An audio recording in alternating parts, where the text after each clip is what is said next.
Quelques 200 personnes ont manifesté dimanche au Pirée, près d'Athènes, devant les bureaux de l'agence Frontex et de la garde côtière grecque.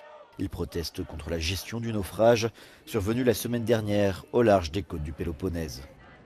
Les témoignages de survivants se multiplient. Certains racontent comment les gardes-côtes grecs auraient en réalité essayé de repousser le bateau en dehors des eaux grecques. Quant à Frontex, elle affirme que le bateau a refusé toute aide.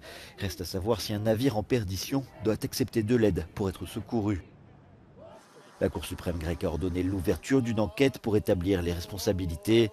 Le bilan officiel du drame fait toujours état de 78 morts, mais 500 personnes sont portées disparues selon l'ONU. Le naufrage pourrait être l'un des plus graves de l'histoire récente de la Méditerranée. Depuis des années, la Grèce est régulièrement accusée dans les médias de procéder à des pushbacks, comprenez à repousser les bateaux de migrants hors de ses eaux territoriales.